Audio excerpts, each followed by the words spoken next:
तुम दान दे सकते हो। ऐसा कोई शास्त्र पृथ्वी पर नहीं है जो कहता हो दान देना पुण्य नहीं। दान देना पुण्य है, ये सोच के तुम दान दे सकते हो, और दान दे के तुम्हारा अहंकार मजबूत कर सकते हो कि मैं दानी, कि मुझ जैसा दानी कोई भी नहीं। तुम चूक गए। तुमने शास्त्र की बात तो पूरी कर दी, लेकिन तुम जीवन के शास्त्र को न समझ पाए। ये पुण्य भी तुम्हें अपने से दूर ले गया। तुम और अहंकारी बने, तुम और अकड़ के चलने लगे। विनम्रता ना आई, निर्दोष भाव ना आया, तुम और भी चालाक हो गए। तुमने न केवल इस दुनिया का हिसाब संभाल लिया, परलोक का हिसाब भी संभाल लिया। तुमने न केवल यहां मकान बना लिए, तुमने परलोक में भी मकान बना लिए। तुमने संसार को ही नहीं संभाल लिया, तुमने परमात्मा को भी संभाल लिया। तुम अपने से और भी दूर चले गए। ये दान पुण्य न हुआ, क्योंकि ये दान समझ पर आधारित न था, भय पर आधारित भला हो, लोभ पर आधारित भला हो, कि दान करने से परमात्मा प्रसन्न होगा, कि दान करने से पुण्य होगा, कि पुण्यकर्ता को आनंद के द्वार खुलते हैं, कि पुण्यकर्ता को नरक की पीड़ा नहीं झेलनी पड़ती, कि पुण्यकर्ता दुख से बच जाता है। ये पुण्य लोभ और भय पर खड़ा है। मैंने सुना है एक मुसलमान टेलर था, दर्जी था, वो बीमार पड़ा, करीब करीब मरने के करीब पहुंच गया था। आखिरी जैसे घड़ियां गिनता था कि रात उसने एक सपना देखा कि वो मर गया और कब्र में दफनाया जा रहा है। बड़ा हैरान हुआ, कब्र में रंग बिरंगी बहुत सी झंडियां लगी हैं। उसने पास खड़े एक फरिश्ते से पूछा कि झंडियां यहां क्यों लगी? दर्जी था, कपड़े में उत्सुकता भी स्वाभाविक थी। उस फरिश्ते ने कहा, जिन जिन के तुमने कपड़े चुराए, जितने जितने कपड़े चुराए हैं, उनके प्रतीक के रूप में ये झंडियां लगी। परमात्मा इनसे हिसाब करेगा। वो घबरा गया। उसने कहा, हे अल्लाह, रहम कर, कि झंडियों का कोई अंत ही ना था। घबराहट में अल्लाह की आवाज की, उसमें नींद खुल गई, ठीक हो गया। फिर जब दुकान पे वापस आया तो उसके दो शागिर्द थे जो उसके साथ कपड़ा सीने का काम सीखते थे। उसने कहा कि सुनो, अब एक बात का ध्यान रखना, मुझे अपने पे भरोसा नहीं, कपड़ा कीमती आ जाएगा तो मैं चुराऊंगा ही। पुरानी आदत समझो, और अब इस बुढ़ापे में बदलना बड़ा कठिन है। तुम एक काम करना, जब भी तुम देखो कि मैं कोई कपड़ा चुराना हूं, तुम इतना कह देना, उस्ताद जी झंडी, जोर से कह देना, उस्ताद जी झंडी। शिष्यों ने बहुत पूछा कि इसका मतलब क्या? उसने कहा, वो तुम मत उलझो, मेरे लिए काम हो जाएगा। ऐसे 3 दिन बीते।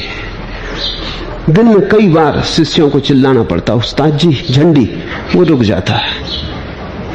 चौथे दिन लेकिन मुश्किल हो गई। एक जज महोदय का अचकन बनने आई। बड़ा कीमती कपड़ा था, विलायती था। उस्ताद घबराया कि अब ये चिल्लाती हैं झंडी, तो उसने जरा पीठ कर ली शिष्यों की तरफ, और कपड़ा मारने ही जा रहा था, किसी से चिल्लाया, उस्ताद जी झंडी। उसने कहा, बंद करो नालायको, इस रंग का कपड़ा वहां था ही नहीं।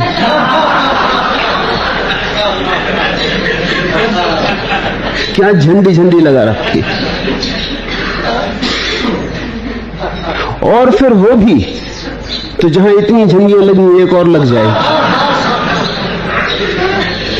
ऊपर ऊपर के नियम बहुत गहरे नहीं जाते। सपनों में सीखी बातें जीवन का सत्य नहीं बन सकती। भय के कारण कितनी देर संभल के चलोगे? और लोभ कैसे पुण्य बन सकता है?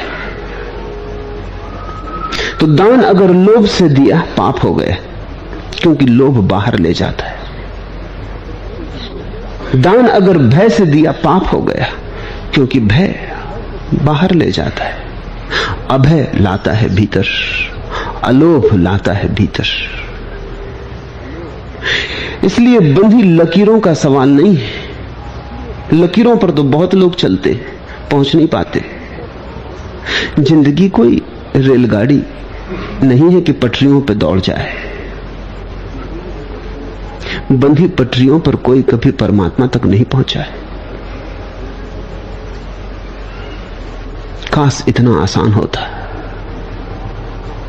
इसलिए तो तुम्हें इतने लोग दुनिया में दिखाई पड़ते हैं। उनमें से बहुत से लोग सोच समझ के पुण्य करते रहते हैं, फिर भी पुण्य होता नहीं। असली सवाल कृत्य का नहीं है। असली सवाल तो कृत्य तुम्हें पास लाता है या नहीं।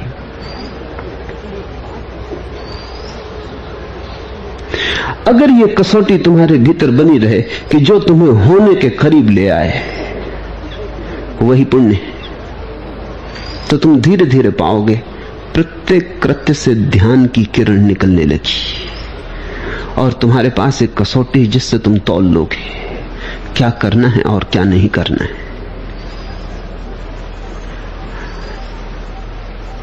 कृत्य का इतना ही मूल्य है।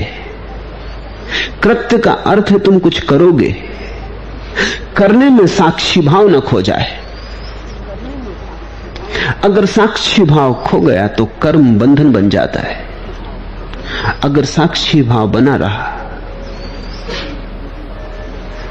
तो कर्म तुम्हें बांधता नहीं, साधारण सा कृत्य रह जाता है, उसका कोई बल नहीं रह जाता। क्योंकि कृत्य को बल तो तुम देते हो अपने तादात्म्य से। जब तुम किसी कृत्य से जुड़ के कर्ता हो जाते हो तभी बल मिलता है कृत्य को, उसी बल से तुम बांधे जाते हो।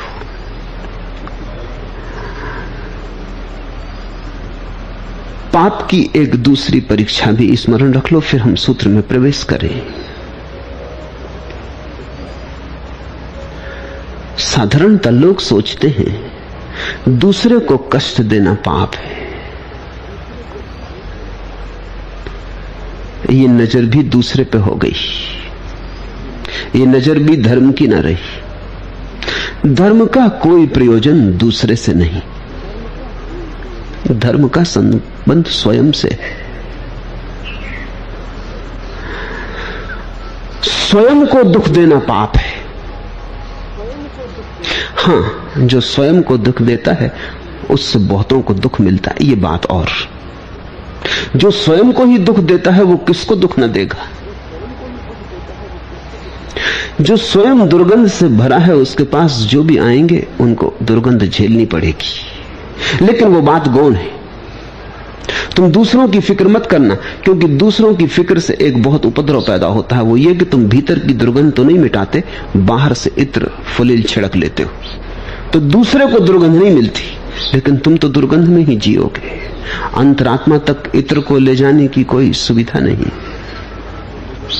वहां तो जब भीतर की सुवास पैदा होगी तभी सुवास होगी, वहां धोखा नहीं चलेगा। वहां बाजार से खरीदी गई सुगंधियां काम ना आएंगी।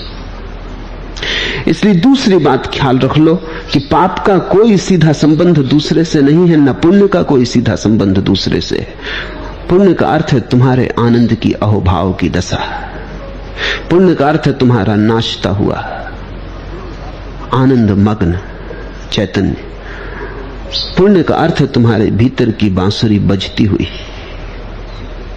तो स्वभावतः दूसरे पर भी वर्षा होगी तुम्हारे संगीत की, ये सहज ही हो जाएगी, इसका हिसाब ही क्या रखना।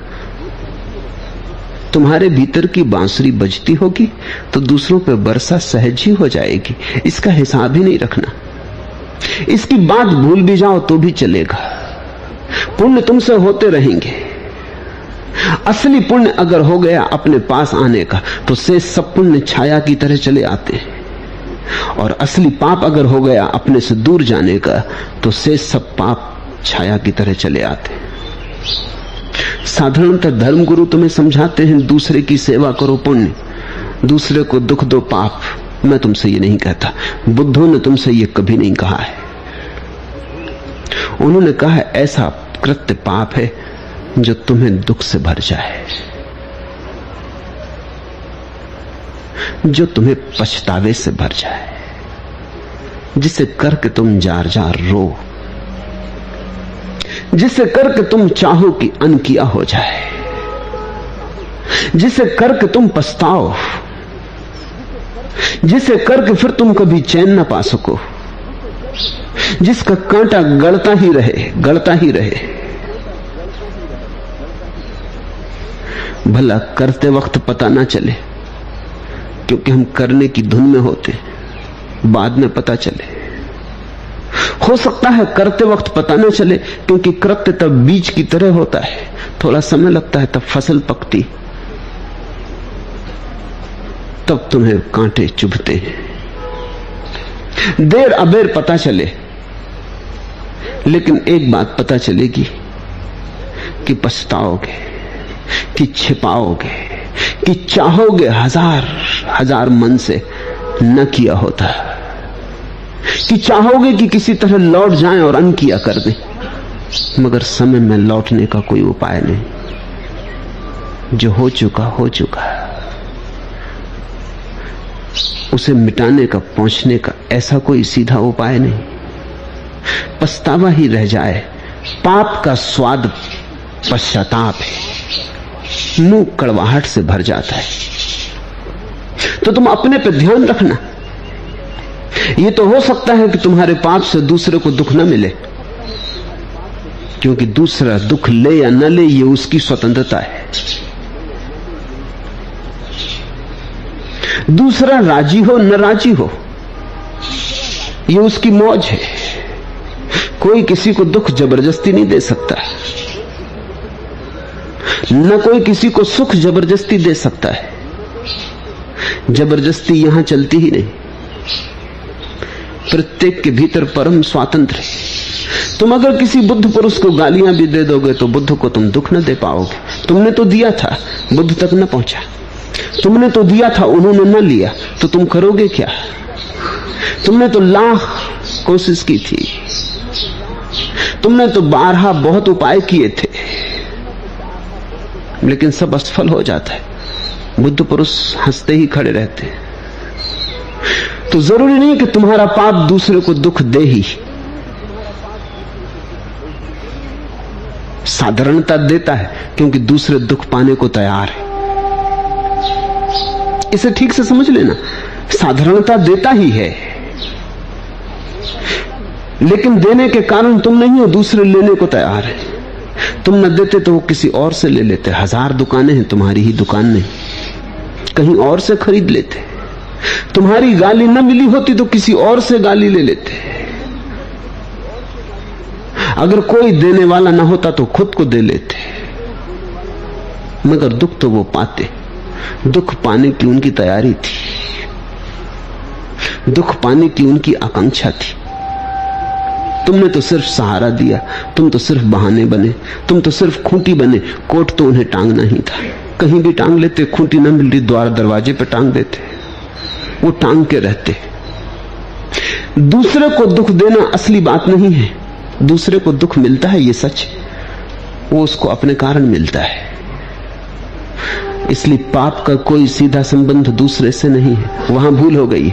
वहां तुम्हारे धर्मगुरु तुम्हें समझाए चले जाते हैं दूसरे को दुख मत दो। वहां भी नजर दूसरे पर, संसार की भी नजर दूसरे पर और धर्म की भी नजर दूसरे पर। तो दूसरे से छुटकारा है या नहीं? नहीं, धर्म का कुछ लेना देना नहीं दूसरे से। धर्म की नजर अपने पर। अपने को दुख मत देना, मैं तुमसे कहता हूं, और तुम पुण्यात्मा हो। अपने को दुख मत देना। इस भांति जीना कि बीत के पछतावे का कारण न रह जाए, लौट के देखने की जरूरत भी ना हो। इस भांति जीना कि कभी मन में ऐसा ख्याल भी ना उठे कि कुछ अनकिया करना है। तो तुम्हारा जीवन पुण्य का जीवन है। अगर तुम्हें लौट लौट के पछतावा हो, अगर पीछे लौट के देखने में डर लगने लगे, अपने ही अतीत से पीड़ा और परेशानी होने लगे, अपने ही अतीत से घबराहट होने लगे, अपना ही अतीत बोझ हो जाए, छाती पे पत्थर की तरह बैठ जाए, अपना ही अतीत गले में फांसी की तरह लग जाए, तो समझना कि पाप किया। अतीत के लिए कुछ भी नहीं किया जा सकता, करने की कोई जरूरत नहीं है। जाग के वर्तमान को बदल लेना। जो हो गया, उससे घबराना भी मत, उसको मिटाने की चेष्टा में भी मत लगना, क्योंकि वो व्यर्थ चेष्टा है। तुम तो वर्तमान में जाग जाना और वर्तमान में ऐसे जीने लगना कि तुम्हारा जीवन सुख से भर जाए।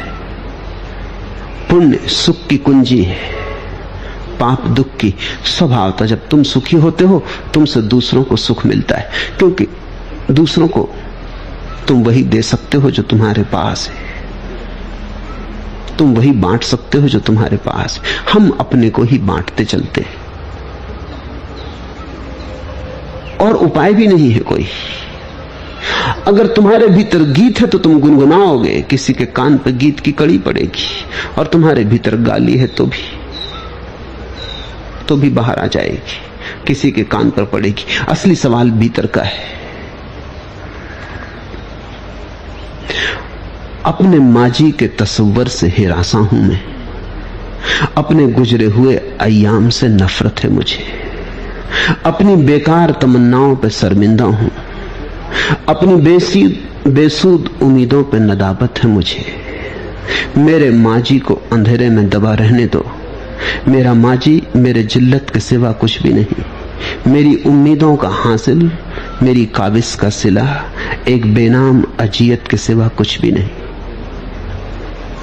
तुम भी सोचोगे अतीत के संबंध में तो ऐसा ही पाओगे, एक बोझ, एक व्यर्थ का बोझ, टूटी हुई आशाएं, खंडित वासनाएं, व्यर्थ के पाप।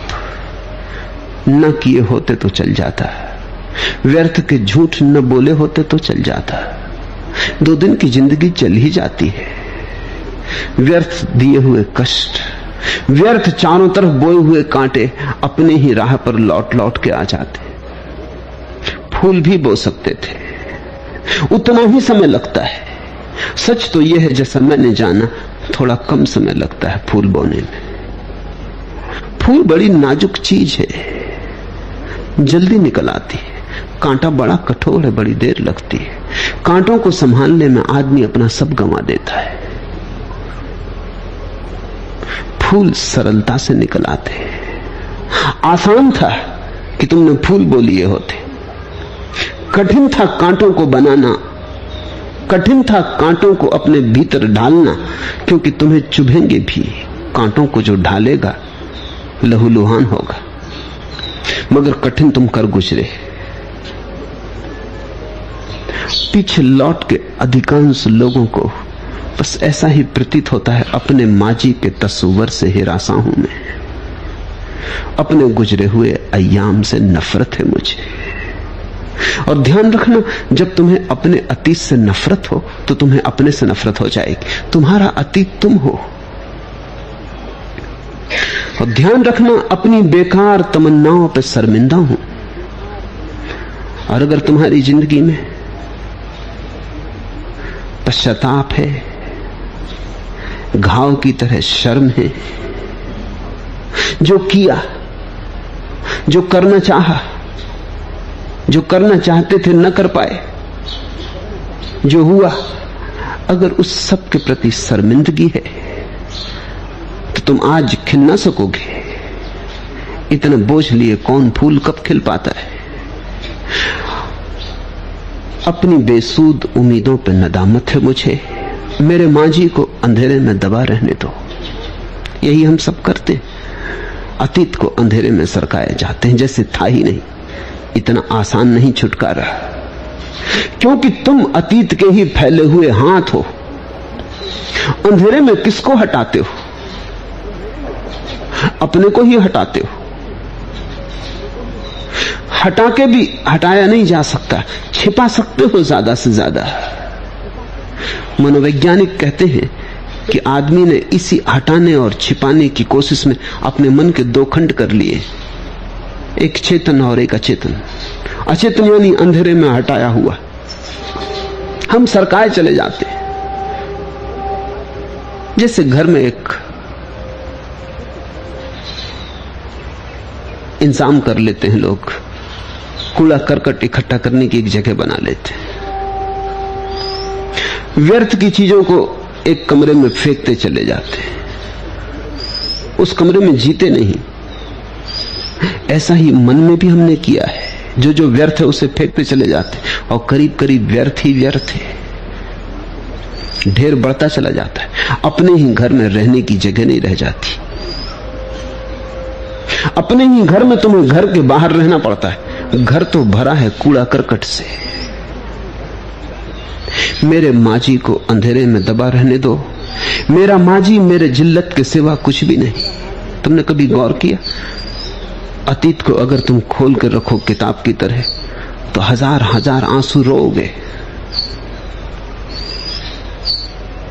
कहीं भी सुकून न मिलेगा, कहीं भी तुम छाया न पाओगे जहां दो क्षण को विश्राम कर लो, जलते हुए मरुस्थल पाओगे।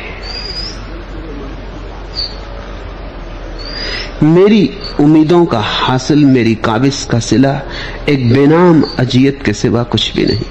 एक व्यर्थ की दौड़ धूप थी, एक आपाधापी थी जिसमें किया बहुत, पाया कुछ भी नहीं। अब करना क्या है, क्या किया जा सकता है? इसे छिपाओ मत अपने से, इससे भयभीत भी मत हो। वस्तुतः इसे गौर से देखो, इसका ठीक से विश्लेषण करो, इसके साक्षी बनो, क्योंकि इसको तुम ठीक से देखोगे तो तुम्हारा वर्तमान बदलेगा। भूलें दोहरती हैं क्योंकि तुम उन्हें गौर से नहीं देखते। भूलें बार बार दोहरती चली जाती हैं, तुम वही वही फिर करते हो क्योंकि तुम पाठ नहीं लेते। अतीत पाठशाला है, उससे अगर एक समझ तुम्हारे जीवन में आ जाए तो सब आ गया, तो जीवन का अर्थ पूरा हुआ। वो समझ ये है कि अपने को दुख देना ही संभव है, दूसरे को दुख देना संभव नहीं है। और जब भी तुमने सोचा दूसरे को दुख दे रहे हैं, तब तुमने अपने ही दुख के बीज बोए। दूसरे के साथ कुछ भी करना संभव नहीं है। इसलिए जब तुमने ये व्यर्थ की आशा बांधी कि दूसरे के साथ तुम कुछ कर रहे हो, दूसरे को सता रहे हो, दूसरे को मिटा रहे हो, तब तुमने अनजाने अपने को ही मिटाया। तुम्हारे क्रोध में तुम ही जले, तुम्हारी घृणा में तुमने अपने भीतर ही घाव बनाए, तुम्हारी ईर्ष्या में तुमने अपनी ही चिता की लकड़ियां सजाई। लेकिन आदमी ऐसा है, मैंने सुना है एक भक्त बहुत दिनों तक भगवान की प्रार्थना करता रहा। कहते हैं भगवान प्रसन्न हुए और उन्होंने उसे वरदान दिया कि तू जो भी मांगेगा, जब भी मांगेगा, तत्क्षण पूरा हो जाएगा, लेकिन जितना तुझे मिलेगा उससे दुगना तेरे पड़ोसियों को मिल जाए। सब बात ही खराब कर दी। दिल बैठ गया भक्त का, क्योंकि आदमी बड़ा मकान चाहता है सिर्फ इसलिए कि पड़ोसियों के मकान छोटे कर दे। मांगा लेकिन अब कोई रस न रहा। कहा 7 मंजिल का मकान हो जाए, हो गया, लेकिन बाहर निकलने की हिम्मत न पड़े भक्त, क्योंकि बगल के मकान 14 मंजिल के हो गए, सारा गांव 14 मंजिल का हो गया। ये कोई वरदान हुआ? भक्त सोचने लगा ये तो अभिशाप हो गया है, इससे तो हम अपने तरह से ही कर लेते, वही ठीक था। ये व्यर्थ गई प्रार्थना। इसे समझना, आदमी और भगवान के नियमों में बड़ा फर्क है। तुम जो मांगते हो मिल जाएगा, लेकिन भगवान एक शर्त उसमें लगा देगा, और वही शर्त तुम्हारे मांगे को व्यर्थ कर जाएगी, क्योंकि तुमने मांगे ही गलत कारणों से थे। लाखों रुपए मांगे मिल गए, हीरे जवाहरात मांगे मिल गए, लेकिन पड़ोसों में दोहरी वर्षा हो गई हीरे जवाहरातों की। तुम सोचो उस भक्त की मुश्किल, उसकी जगह अपने को रख के देखो। आखिर उससे न रहा गया। उसने कहा मेरे मकान के सामने 4 कुएं बना दे। उसके मकान के सामने 4 कुएं बन गए, पड़ोसियों के मकान के सामने 8-8 कुएं बन गए। निकलने की जगह ही न रही। उसने कहा हे भगवान, अब मेरी एक आंख फोड़ दे। उसकी एक आंख फूट गई, पड़ोसियों की दोनों आंखें फूट गई। 8-8 कुएं, अंधा पूरा गांव। वो राजा हो गए। लोग गिरने लगे कुओं में, मरने लगे। उसकी खुशी वापस लौट आई। लेकिन ध्यान रखना, जब दूसरे की 2 आंखें फोड़नी हो तो पहले अपनी एक तो कम से कम फोड़ ही लेनी पड़ती। और ये कहानी में कहीं भूल हो गई है, क्योंकि मेरे जाने मामला ठीक उल्टा है। पड़ोसी की एक फोड़नी हो तो अपनी 2 फूट जाती।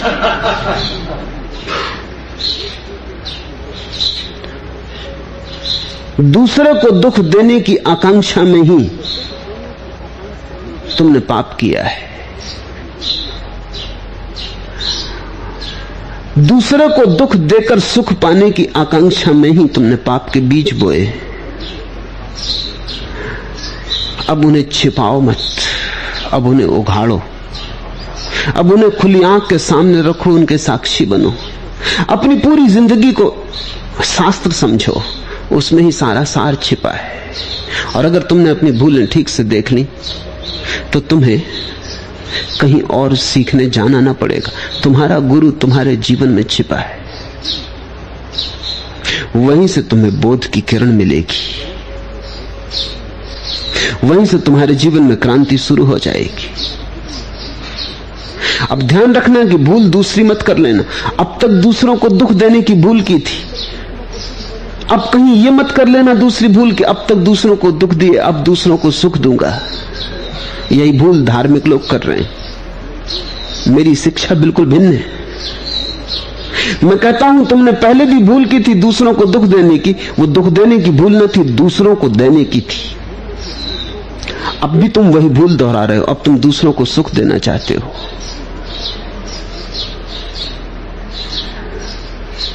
बहुत से लोग दूसरों को सुख देने में ही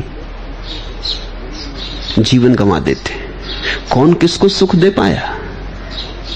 कौन कैसे किसी को सुख दे सकता है? सुख तो साक्षी भाव से आता है। तुम दूसरे को कैसे साक्षी बना सकते हो? तुम साक्षी बन सकते हो, दूसरा भी बन सकता है, लेकिन कोई किसी को साक्षी कैसे बना सकता है? तो दूसरे से छुटकारा पुण्य है। अब हम बुद्ध के सूत्र को समझें। वह काम शुभ नहीं जिसे करके पीछे मनुष्य को पछताना पड़े और जिसके फल को आंसू बहाते और विलाप करते हुए भोगना पड़े। वह काम शुभ नहीं। कसौटी जिसको करके पीछे पछताना पड़े। तो जिन जिन कर्मों को करके तुम पीछे पछताए हो, कृपा करो आगे अब उन्हें मत करो। यद्यपि तकलीफ यही है कि पाप का पता पीछे से चलता है। जब हो जाता है तब पता चलता है, पहले से पता नहीं चलता। पहले से पता चलने का कोई कारण भी नहीं। कांटा जब चुभेगा तभी तो पीड़ा होगी। जब तक चुभे ना पीड़ा कैसे होगी? हाथ जब आग में डालोगे तभी तो जलेगा।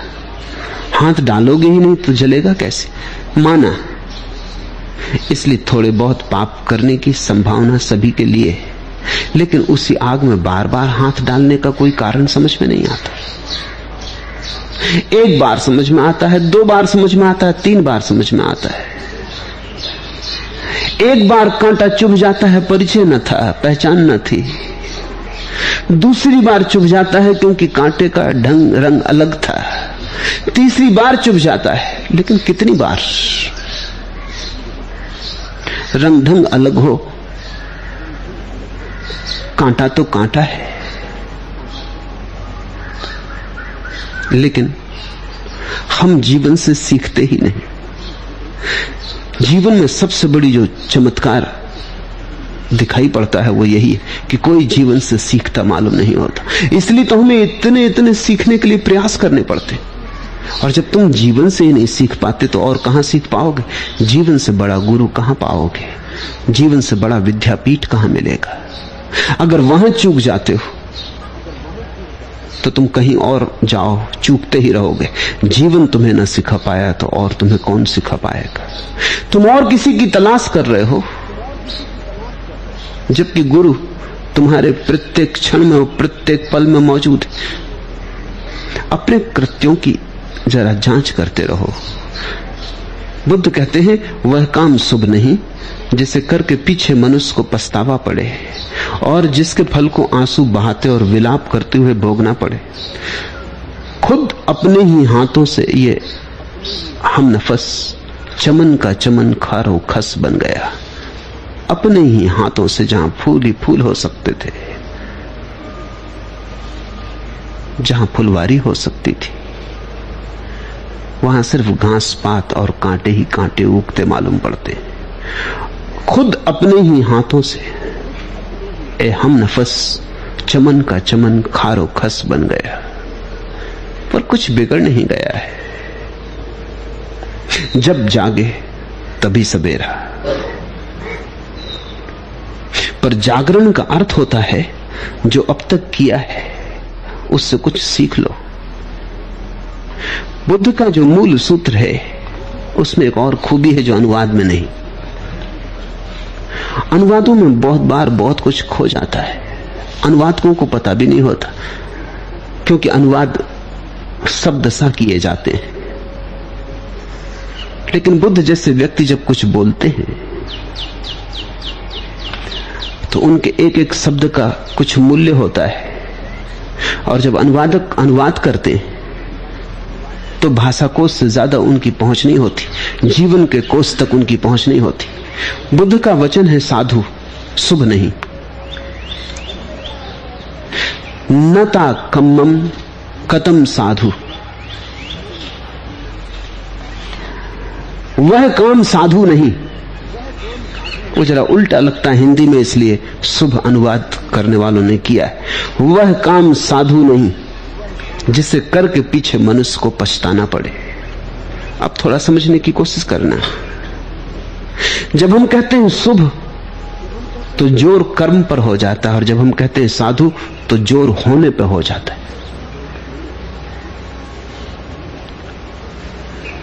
तुम असाधु रह के भी एक कर्म शुभ कर सकते हो। चोर भी दान दे सकता है, चोर ही देते, क्योंकि दान देने के लिए लाओगे कहां से। असाधु भी शुभ कृत्य कर सकता है, इसमें कोई अड़चन नहीं। हत्यारा भी मंदिर बना सकता है।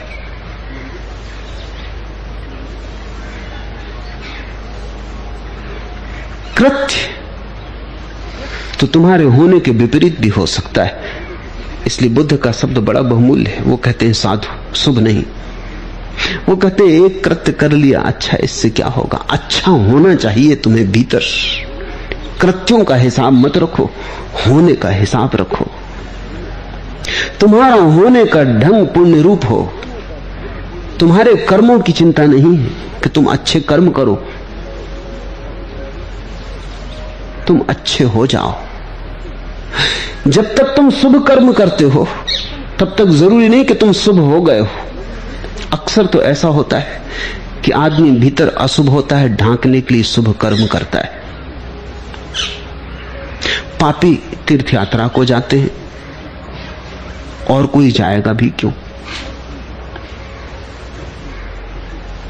धोखेबाज बेईमान मंदिरों मस्जिदों में प्रार्थना करते हैं, और कोई करेगा भी क्यों। हम जो भीतर हैं उससे हम डरते हैं तो उससे विपरीत का आवरण ओढ़ते हैं। भीतर जितना कालक होती है उतने हम शुभ्र वस्त्रों में उसे ढांकते। भीतर जितनी दीनता होती है उतने कीमती वस्त्रों में हम उसे ढांकते, किसी को पता ना चल जाए भीतर की दरिद्रता। भीतर पतझड़ हो तो हम बाहर उधार वसंत की अफवाह फैला देते।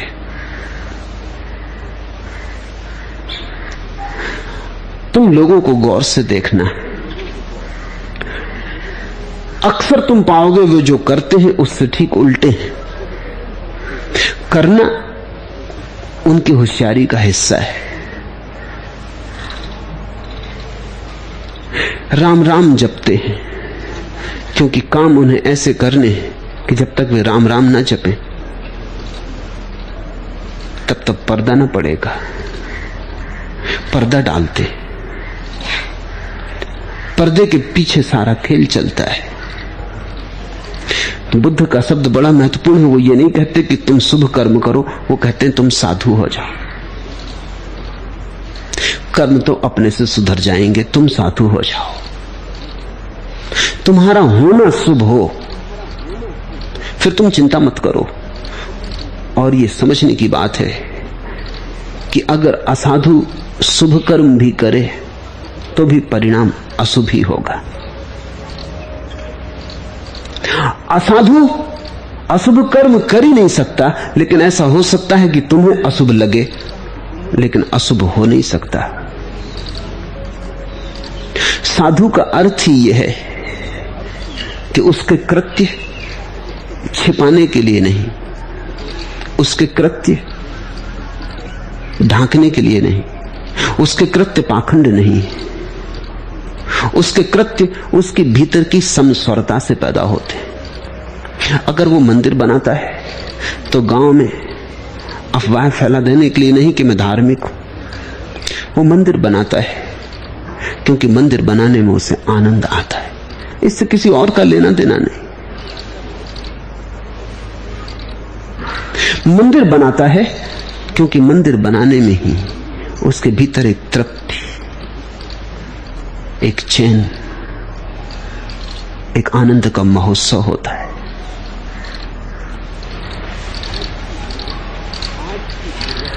आज की सुबह मेरे कैफ का अंदाज न कर, दिल वीरा में अजब अंजुमन आराई है। यह जमी खित्ते फरदोस को शर्माने लगी, गुले अफसुरदा से नौखेज महक आने लगी। आज की सुबह है सभाए तमन्ना की सहर, आज की सुबह मेरे कैफ का अंदाज न कर। जब किसी के जीवन में आनंद उतरता है, कृत्य की तरह नहीं, अस्तित्व की तरह, आज की सुबह मेरे कैफ का अंदाज न कर, फिर तुम अनुमान न कर सकोगे उसकी सुबह का। फिर उसके भीतर जो सूरज उगा है तुम उसकी कल्पना भी न कर सकोगे। आज की सुबह मेरे कैफ का अंदाज न कर, फिर उसकी मस्ती का तुम हिसाब न लगा सकोगे। उसके भीतर एक सागर लहराता है और तुम्हें बूंदों का भी पता नहीं, कैसे तुम अंदाज करोगे, कैसे तुम अनुमान लगाओगे। आज की सुबह मेरे कैफ का अंदाज न कर, दिल वीरा में अजब अंजुमन आराई। कल तक जो उजाड़ रेगिस्तान था हृदय का, वहां एक महोत्सव उतर आया है। दिल वीरा में अजब अंजुमन आराई है। जिसको उतरता है वो भी चकित रह जाता है, वो भी भरोसा नहीं कर पाता ये क्या हो रहा है। दिल वीरा में अजब अंजुमन आराई है, कोई महोत्सव उतर आया। जहां कभी कोई आवाज न उठी थी वहां कोई गीत गूंजने लगा। जहां दूर दूर तक सूखे रेगिस्तान थे वहां हरियाली उमग आई। आज की सुबह मेरे कैफ का अंदाज न कर, दिल वीरा में अजब अंजुमन आराई है। यह जमी खित्ते फरदोस को शर्माने लगी, ये जमीन स्वर्ग को शर्माने लगी।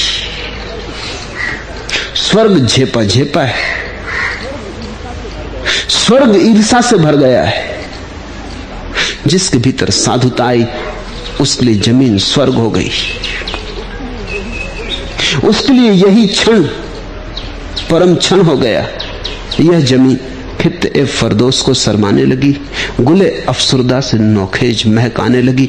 और जिसे सोचा था कि कुम्हला गया सूख गया फूल, उससे नई महक आने लगी। नव जन्म हुआ, पुनर्जन्म हुआ। आज की सुबह है सभाए तमन्ना की सहर, और जिसकी अब तक प्रतीक्षा की थी, प्रतीक्षा ही प्रतीक्षा की थी, वो सुबह आ गई। रात गई, सुबह हुई, आज की सुबह मेरे कैफ का अंदाज न कर। ऐसे अपूर्व महोत्सव से कोई मंदिर बनाता है, ऐसे अपूर्व महोत्सव से कोई पूजा करता है, ऐसे अपूर्व महोत्सव से कोई किसी की सेवा करता है, ऐसे अपूर्व महोत्सव से भीतर जो सुगंध आई कोई बांटने निकल पड़ता है। लेकिन ध्यान रखना, दूसरे पर नजर नहीं। अब भीतर किरण फूटी है, करोगे भी क्या?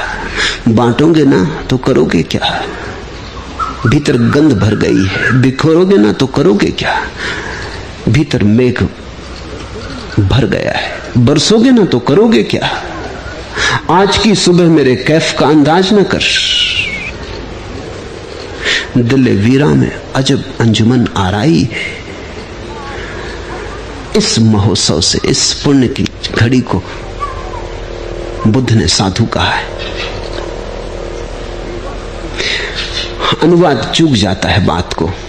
अनुवाद तो ठीक है, वह काम शुभ नहीं, काम का सवाल ही नहीं, तुम्हारा सवाल है। ये काम की चिंता के कारण तो सब उपद्रव हुआ है। तो लोग सोचते हैं अच्छा काम करेंगे तो अच्छे हो जाएंगे। बात गलत, बात उल्टी है। अच्छे हो जाओगे तो अच्छे काम होंगे। काम भीतर से आते हैं। ये ख्याल कितनों को भरमाया है, कितनों को भटकाया है, कितना भटकाया है कि अच्छे काम कर लेंगे तो अच्छे हो जाएंगे। तो फिर हम ऊपर से अपने को सुधारते चले जाते, झूठ नहीं बोलते इसकी कसम ले लेते, झूठ भीतर रह जाता है, हम ऊपर सच बोलने लगते, झूठ भीतर रह जाता है, अहिंसा का व्रत ले लेते, हिंसा भीतर भरी रह जाती। एक जैन मुनि हुए, बड़े प्रसिद्ध मुनि थे, नाम था शीतल प्रसाद। आगरा उनका आगमन हुआ। आगरा में एक कवि रहते थे बनारसी दास, वो उनके दर्शन को गए। कवि थे, मस्त आदमी थे। पूछा कि महाराज आपका नाम जान सकता हूं? उन्होंने कहा मेरा नाम शीतल प्रसाद। फिर कुछ बात चलने लगी। कवि जरा भुलक्कड़ स्वभाव के थे, थोड़ी देर बाद भूल गए। उन्होंने कहा महाराज आपका नाम जान सकता हूं? मुनि थोड़े नाराज हुए, कह दिया शीतल प्रसाद। फिर थोड़ी बात चली, कभी फिर भूल गए, वो जरा भुलक्कड़ थे। उन्होंने पूछा महाराज आपका नाम जान सकता हूं? तो शीतल प्रसाद ने डंडा उठा लिया और कहा कि मूर्ख, कितनी बार बताया कि शीतल प्रसाद। कवि ने कहा महाराज ज्वाला प्रसाद होता तो ठीक, शीतल प्रसाद जमता नहीं। ऊपर से ढांप लोगे, भीतर ना हो जाएगा। भीतर ज्वाला ही रहेगी, ऊपर से तुम कितने ही शीतल प्रसाद हो जाओ। नहीं, अहिंसा को ऊपर से मत ठोकना, ना सत्य को ऊपर से ओढ़ना। ये कोई राम नाम की चदरिया नहीं है कि ओढ़ ली और भक्त हो गए। तुम वही करते रहोगे जो तुम कल हिंसा के नाम से करते थे, वही तुम अहिंसा के नाम से करते रहोगे। तुम्हें कुछ और आता ही नहीं, तो तुम्हारी अहिंसा भी हिंसा का माध्यम बन जाएगी। तुम जरा देखो, घर में एक आध आदमी धार्मिक हो जाए दुर्भाग्य से, तो सारे घर को सिर पर उठा लेता है। एक महिला मेरे पास आती थी, उसने कहा कि मेरे पति को किसी तरह समझाइए, वो धार्मिक हो गए। मैंने कहा इसमें क्या अड़चन है? कहा वो 2 बजे रात उठ के जप जी जोर जोर से पाठ करते हैं, सरदार 2 बजे रात और सरदार और जपजी का पाठ। मैंने कहा बात तो अड़चन की हो गई, तुम उनको लेके आना। मैंने उनसे पूछा, वो बड़े प्रसन्न थे। उन्होंने कहा भोर सुबह पाठ करता हूं जपजी का, इसमें क्या खराबी? 2 बजे रात को तुम सुबह कहते हो।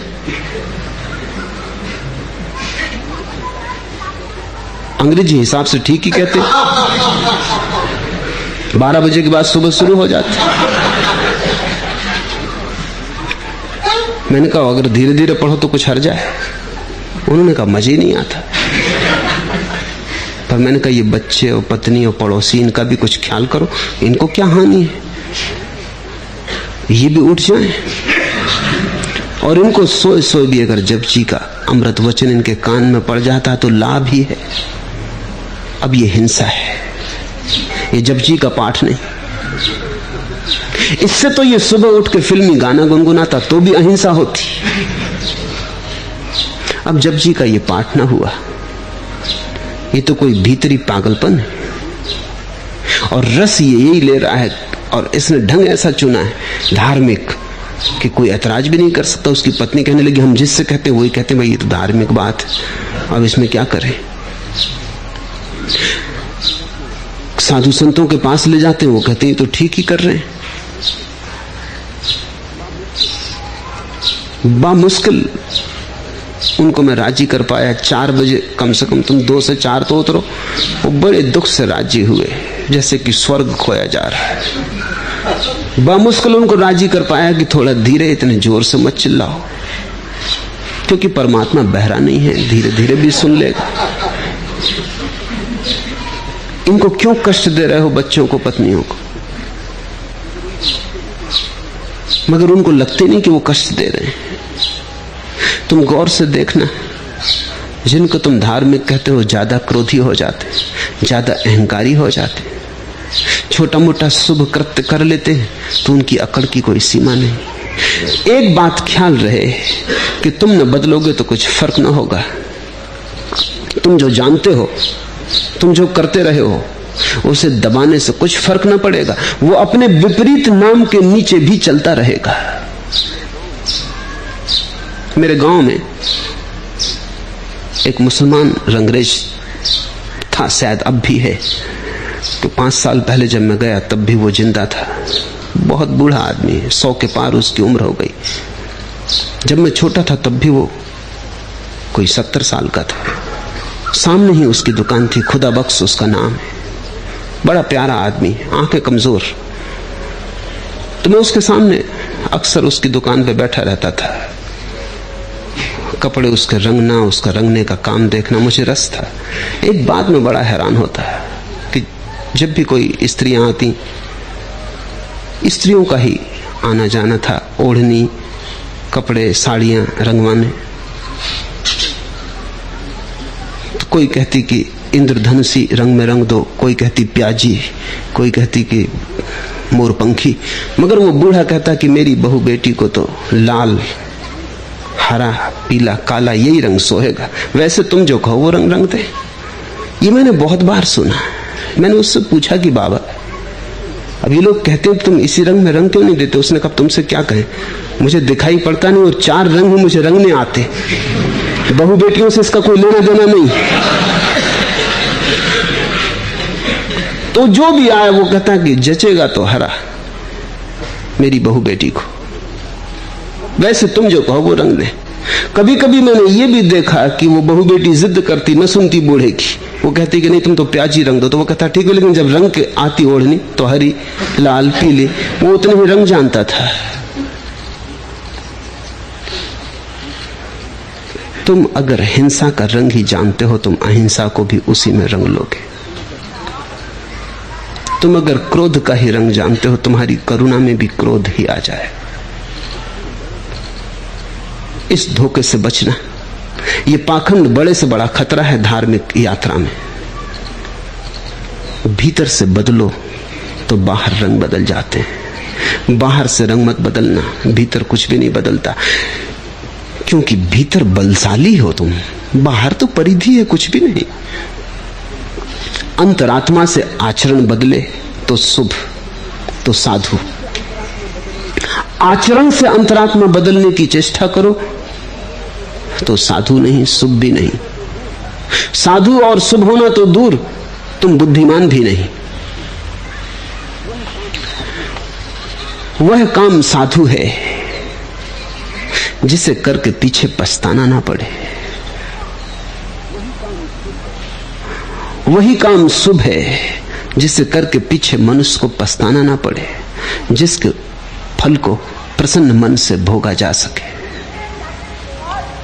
पुण्य आनंद का द्वार है। जिंदगी में पहचानते रहो कहां कहां से आनंद की झलक आती, उस सभी के जोर से तुम जीवन के ताले को खोल पाओगे। जहां से आनंद की झलक मिले समझना कि वहीं से परमात्मा ने झांका। अगर तुम अपने सारे आनंद का निचोड़ कर लो तो तुम्हारे हाथ कुंजी आ जाएगी। वेद खोजने से न मिलेगी, उपनिषद तलाशने से न मिलेगी, जीवन को पहचानने से, खुली आंख रखने से। और ऊपर देख के धोखे में मत पड़ जाना। लोगों की मुस्कुराहटें देख के मत सोच लेना कि वो प्रसन्न है। अक्सर तो लोग आंसुओं को छिपाने के लिए मुस्कुराए चले जाते हैं। डर लगता है कि अगर न हंसे तो कहीं आंसू ना आ जाए। तुमने देखा, तुम भी जब घर के बाहर जाते हो कैसे सज बज के टिमटाम करके घर बैठे रो रहे थे, उदास थे। बाहर ऐसे निकलते जैसे बाहर आ गई। पति पत्नी लड़ रहे हो, कोई तीसरा घर में आ जाए, एकदम रामराज्य स्थापित हो जाता, सब झगड़ा बंद, मुस्कुराने लगते।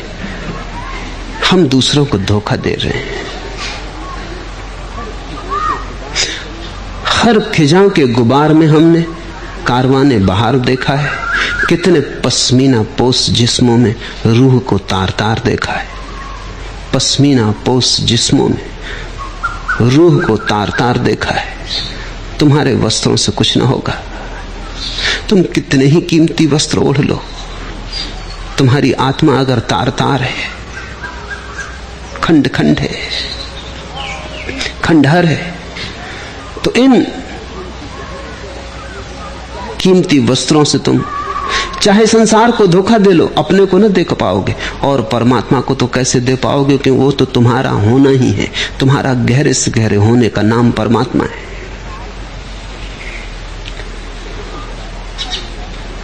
तो इसे जरा जीवन में खोजते रहो।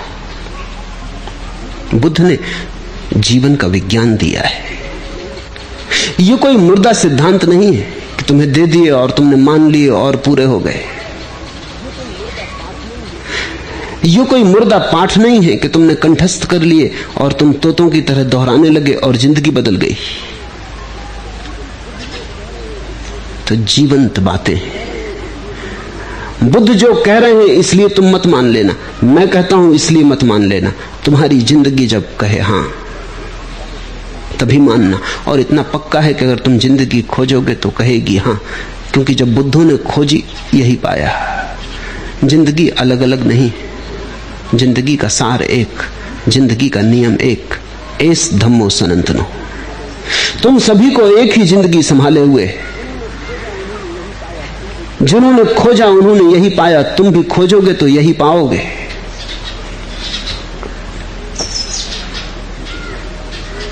और जिस व्यक्ति को एक बार पुण्य की खबर मिल जाए, जिसको एक बार ये समझ में आ जाए कि मेरे ही हाथ में है कि मेरी जिंदगी चमन हो कि खारो खस हो जाए,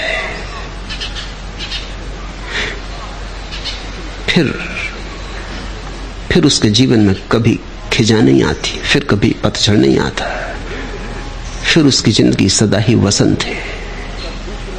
रिंद हूं कब दूसरे का आसरा रखता हूं मैं, आंख में सागर नजर में मैगदा रखता हूं मैं। और फिर तो उसकी आंख में सागर है, नजर में मधुशाला है, फिर तो उसका जीवन ही मधु से ओतप्रोत है। फिर उसे कहीं और कुछ खोजने की जरूरत नहीं, उसके पास ही सब कुछ है। रिंद हूं कब दूसरे का आसरा रखता हूं, फिर वो किसी के आसरे की बात नहीं रखता। फिर उसकी जिंदगी किसी पर निर्भर नहीं, न उसका सुख किसी पर निर्भर है, न उसकी शांति किसी पर निर्भर है। वो पहली दफा अपने पैरों पर खड़ा होता है जिसे आनंद की कुंजी का ख्याल आ जाता है। और कुंजी तुम्हारे चारों तरफ मौजूद है, जरा बटोरना है, टुकड़े टुकड़ों में पड़ी है, जरा जमाना है। बहुत कठिन नहीं, कठिन है ही नहीं। तुम चाहो तो आज जम जाए। तुमने ही अगर दुख में कुछ अपने को भुलाने की तरकीब बना रखी हो, तुमने अगर तय ही कर रखा हो दुख में रहने का, तब बात अलग।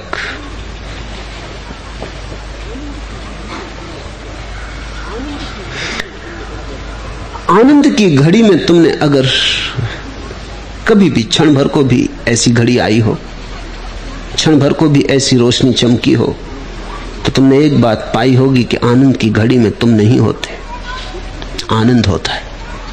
दुख की घड़ी में तुम होते हो और दुख होता है। दुख द्वंद्व है, आनंद निर्द्वंद है। फिर से मुझे कहने दो, दुख की घड़ी में तुम होते हो और दुख होता है, दो होते। इसलिए तो आदमी दुख से हटना चाहता है, मुक्त होना चाहता है। दुख घेरता है दीवार की तरह, कारागृह बनता है। आनंद की घड़ी में तुम नहीं होते।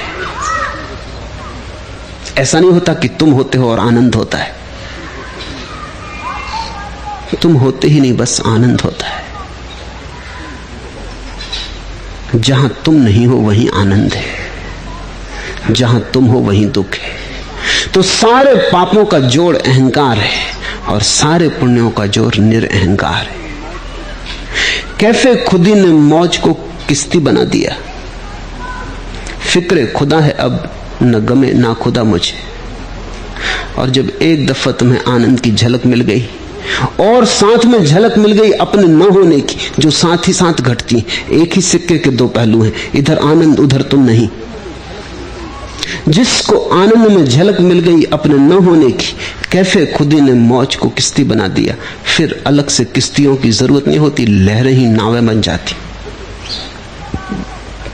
फिक्रे खुदा है अब, और न तब फिर ईश्वर की कोई चिंता रह जाती, न गमे ना खुदा मुझे, न इस बात का कोई दुख होता है कि माझी साथ नहीं।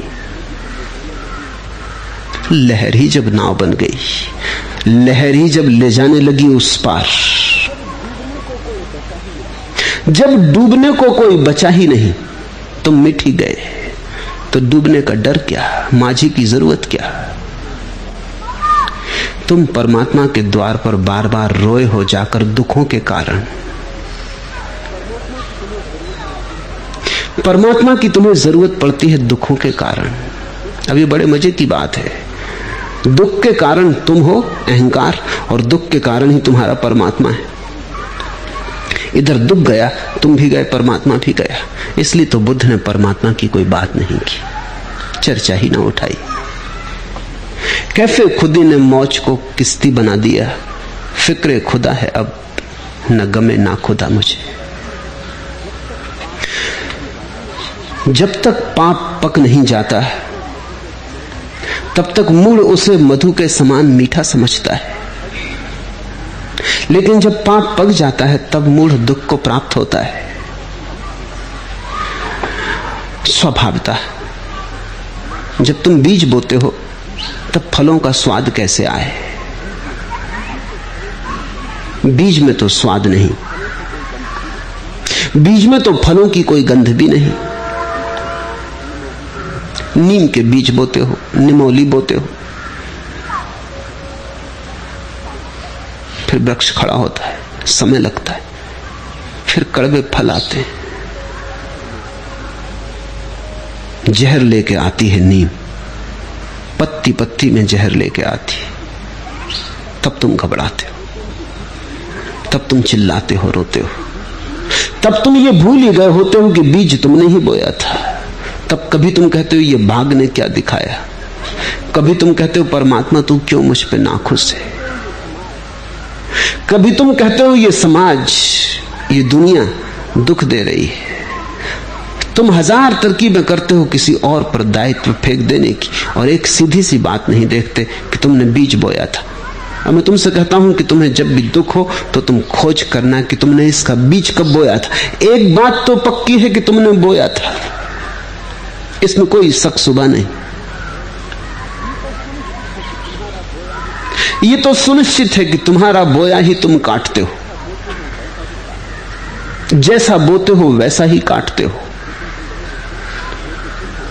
लेकिन तुम बड़े होशियार हो, बोते तुम हो, जब काटने का वक्त आता है तब तुम दूसरों को जिम्मेवार ठहराते हो। जिम्मेवारियों के नाम बदलते जाते हैं।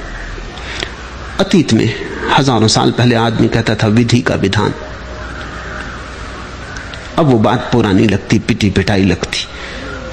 अब कोई इसमें भरोसा नहीं करता। नई रोशनी के लोग कहेंगे क्या व्यर्थ की बात उठाई, विधि का विधान। कोई विधि का विधान नहीं। लेकिन उनसे पूछो क्या है, तो मार्क्स के मानने वाले कहते कि समाज, अर्थव्यवस्था। फ्रायड को मानने वाले कहते समाज, शिक्षा की व्यवस्था, संस्कार। ये तो नाम ही बदले, पुराना नाम भी कुछ बुरा न था, काम तो वही हो रहा है। हम जिम्मेवार नहीं। पहले विधि विधान, परमात्मा, भाग्य, किस्मत, अब इतिहास, समाज, अर्थशास्त्र, राजनीति। ये सिर्फ नाम बदले, बात तो वही रही कि मैं जिम्मेवार नहीं। एक बात सुनिश्चित रही इन सब में कि मैं जिम्मेवार नहीं। और धार्मिक व्यक्ति का जन्म तभी होता है जब तुम स्वीकार करते हो कि मैं जिम्मेवार हूं। जिस दिन तुमने स्वीकार